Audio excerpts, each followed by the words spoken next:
Hi friends, welcome back to my channel. Today we are painting some yellow yarrow flowers and I absolutely love this because I used a complementary palette, so colors that are across from each other on the color wheel. So yellow, blue and purple, and then obviously our greens. So you're just going to start with that I've got that number 8 Princeton brush and I'm starting with the yellow, lemon yellow, and I'm just doing these blotches. Now you can add a little bit of yellow ochre to that as well, just to bring in some shadows. And then while it's still wet, I'm doing my green um, little lines that's connecting the flowers to each other. So letting it bleed into the yellow a little bit. Not a lot, but just touching that yellow will give it a soft bleed as well. So basically, it was just making blotches in a circle that connects to each other and then the little green line. So don't overthink it, just have fun. Now I'm adding a little bit of that yellow ochre just to add some shadows and some darker areas into my flower. Okay, let's do a second one. Same as before, just doing these yellow blotches with some white spaces in between.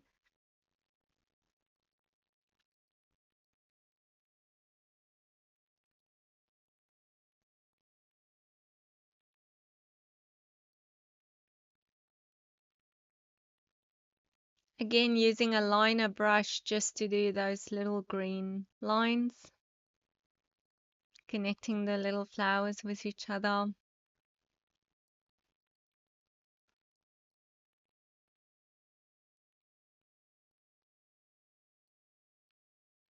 Bit of yellow ochre for shadows.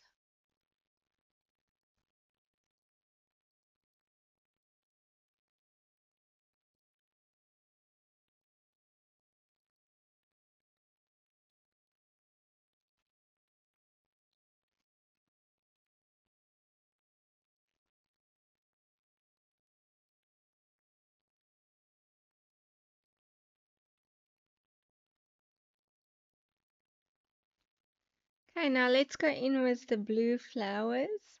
So first I'm just starting with a very watery wash of ultramarine blue.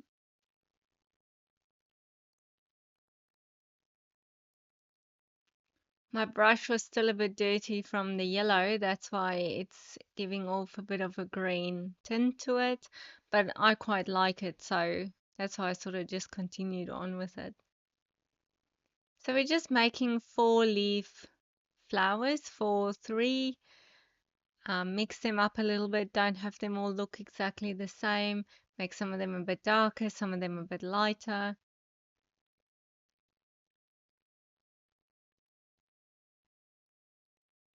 And I'm not going to be too worried if I touch my yellow here and my yellow is still wet.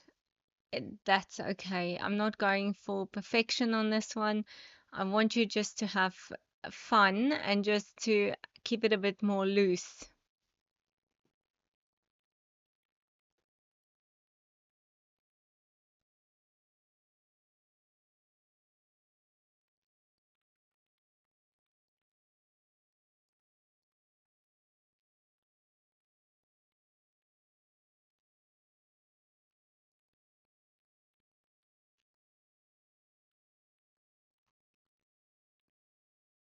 And you can do these blue flowers wherever you'd like.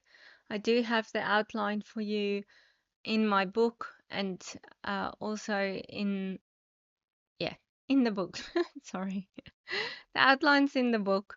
The book is linked in the description below. It's my watercolor book available on Amazon with 40 watercolor projects.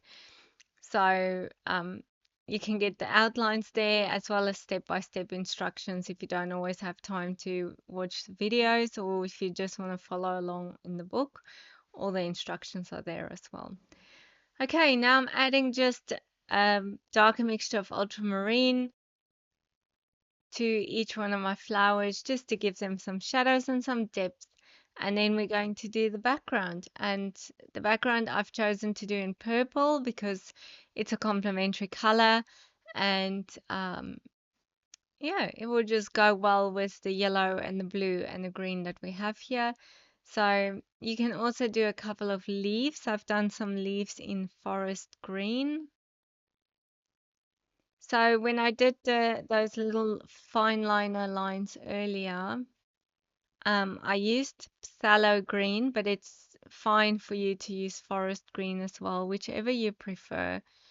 As I say, just have fun with this one. It's not meant to be perfect. Of course, you can if you don't like abstract and keeping it loose, you can make everything dry and just do it um, more perfect, not so loose.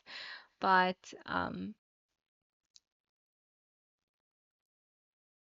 yeah, so I'm doing the leaves, I'm just doing in forest green, and I'm still using my number 8 Princeton brush, and I'm just using the shape of the brush, pressing it down to create some of those leaves.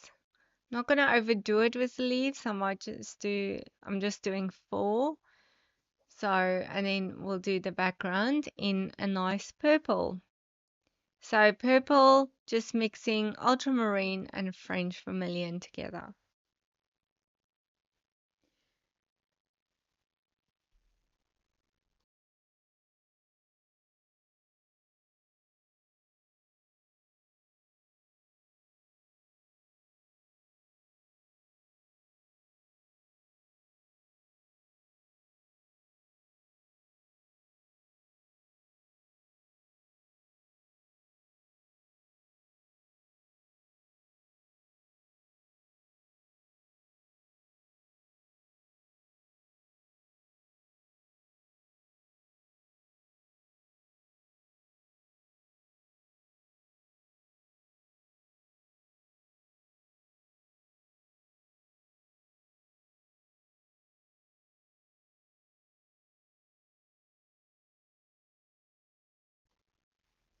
So with the background, you want to have a really watery mixture. So I've got a very watery mixture of that purple over here.